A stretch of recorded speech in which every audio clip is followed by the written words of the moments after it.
সেনাবাহিনীর সদস্যরা নিশ্চয়ই চেনে, তারা আপনারা দেখেছেন চিনেই কি কৌশলে কেউ বাঁশ দিয়ে, কেউ লাঠি দিয়ে, কেউ মাথায়, যে যেভাবে পারছে সেভাবে আঘাত করেছে।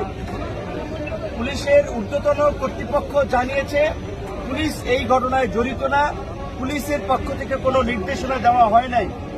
সেনাবাহিনীর অনেকে বলেছে যে সেনাবাহিনীর পক্ষ থেকে কোনো নির্দেশনা এরকম ছিল না। তাহলে এই ঘটনাটা কারা ঘটিয়েছে? ভারত থেকে জিন এসে শেখ হাসিনার জিন নাকি মোদির জিন এই ঘটনাটা ঘটিয়েছে?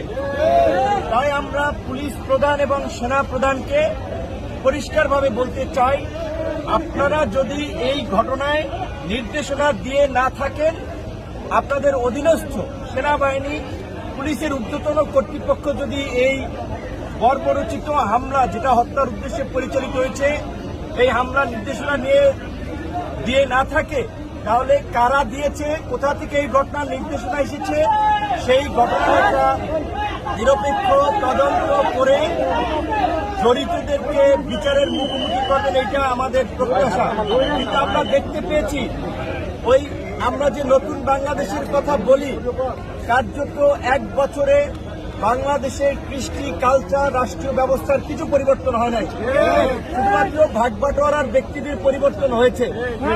এই যে এই ঘটনার মতো এই মুহূর্তে একটা আলোচিত এবং সেন্সিটিভ ঘটনা, একটা দলের প্রধানকে কার্যালয়ের সামনে এইভাবে আঘাত করা হয়েছে। আমারটা আপনারা মিডিয়াতে গুরুত্ব দিয়ে ফলাও করে প্রচার করেছেন। আমি দেশ থেকে সিঙ্গাপুরেও গিয়েছি, কিন্তু আমাদের ছাত্র যুব অনেক নেতারা গুরুতর আহত হয়েছে।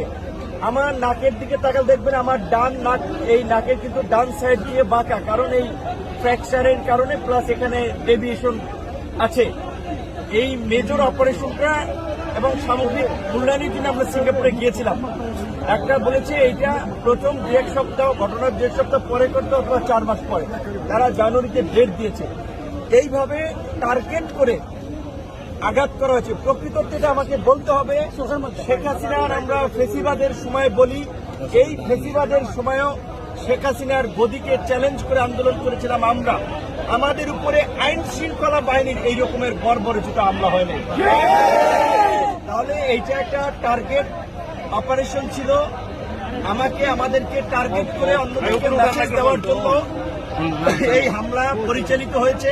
তাই আমি অন্যান্য রাজনৈতিক দল, গণ অভ্যুত্থানের আন্দোলনকারী নেতৃবৃন্দকেও বলবো, আপনারা যদি পরবর্তী সিরিয়ালে পড়তে না চান, এই ঘটনায় যেই জড়িত থাকুক, যত বড়